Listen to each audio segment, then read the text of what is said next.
কখনোই অন্যের মন মতো হতে যাবেন না। আপনি যতই মানুষের মন মতো হতে যাবেন, আপনি তাদের মন কখনোই ভরাতে পারবেন না। আপনার একটা না একটা দোষ তারা কিন্তু ধরতেই থাকবে। সেই জন্য চেষ্টা করবেন সবসময় নিজের মতো থাকার। হ্যালো এভরিওয়ান, আসসালামু আলাইকুম। Welcome to my another blog. সকালে ঘুম থেকে উঠেই বাচ্চাকে নাস্তা বানিয়ে দিয়েছিলাম। সেগুলো দিয়ে সব ঘরের টুকটাক কাজ করে নিচ্ছি। একদিন যদি সংসারে এই কাজগুলো না করি, তাহলে মনে হয় না জানি কতদিন ধরে এই কাজগুলো বেজে রয়েছে।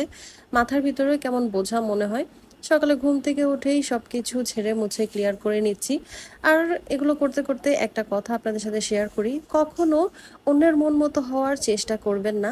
কারণ আপনি যতই চেষ্টা করবেন অন্যের মন মতো হয়ে চলতে, মন জুগিয়ে চলতে, ওনার মন মতো সবকিছু করতে, আপনি ততটাই ব্যর্থ হবেন। মানুষকে খুশি করা আপনার দায়িত্ব না। নিজের যত্ন নিন, নিজের প্রতি হ্যাপি থাকুন। আপনি আপনার নিজেকে খুশি রাখুন, তাহলে দেখবেন সব কিছুই ঠিক আছে। আগে নিজের শান্তি, তারপর অন্যের কথা ভাববেন। কারণ আপনি অন্যের পিছনে সময় ব্যয় করে, শ্রম ব্যয় করে কোনো কিছুই লাভ করতে পারবেন না। অযথা আপনার বদনামই হবে। সেই জন্য যতটুকু সময় মানুষের পিছনে দিবেন, ততটুকু সময় নিজের পিছনে দিন।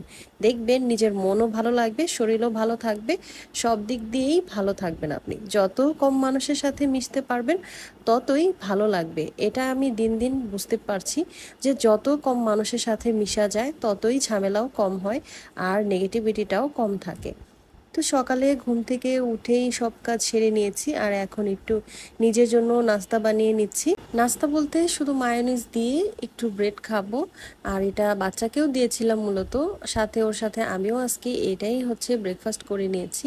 সে আবার একটু রাগ করেছিল, তাই তাকে রাগ মানিয়ে আবার হচ্ছে খাইয়ে দিচ্ছিলাম। আর কত কিছু বলে যে তাকে খাওয়াতে হয়, একদমই কিছু খেতে চায় না। তো তার খাওয়া শেষ করে আমিও একটু খেয়ে নিলাম। যেহেতু ডায়েট ফলো করার চেষ্টা করি, সকালবেলা আমি খুব হালকা খাবার খাই, কোনো সময় না খেয়েই থাকি। জানি না খাওয়া একদমই ঠিক না, তবে হালকা খাওয়ার চেষ্টা করি।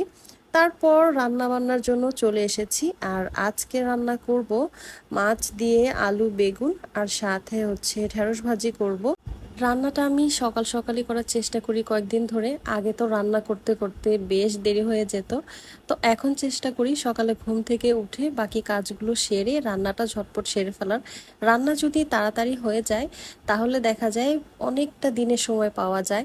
আর রান্না দেরি হয়ে গেলে খেতেও দেরি, মানে সব কিছুতেই লেট হয়ে যায়, ঘুম খাওয়া সব কিছুই উলটপালট হয়ে যায়। তো আমি পাঙ্গাস মাছটা আগেই সুন্দর করে মেরিনেট করে রেখেছিলাম। কিছুক্ষণ মাখিয়ে রাখলে সেই পাঙ্গাস মাছটা খেতে ভালো লাগে সব মশলা দিয়ে। আর আমি আদা রসুন জিরে বাটা ছাড়া একদমই খেতে পারি না। তো সব কিছু দিয়ে মাখিয়ে রেখেছিলাম, এখন মাছটা ভেজে নিচ্ছি। আর এদিকে আমি আলু বেগুন দিয়ে তরকারিটা হচ্ছে কষিয়ে নিচ্ছি। আলু বেগুনের তরকারি রান্না করতে একদমই সময় লাগে না, খুব অল্প সময়ে এই রান্নাটা হয়ে যায়, খেতেও বেশ ভালো লাগে আমার কাছে। সেই জন্য আমি প্রায়ই এই তরকারিটা রান্না করি। যাই হোক, আমার রান্না বান্না শেষ হয়ে গিয়েছে। আজকের মতো ভিডিওটা এখানেই রাখছি। ভালো লাগলে শেয়ার করে দিবেন। আল্লাহ হাফেজ।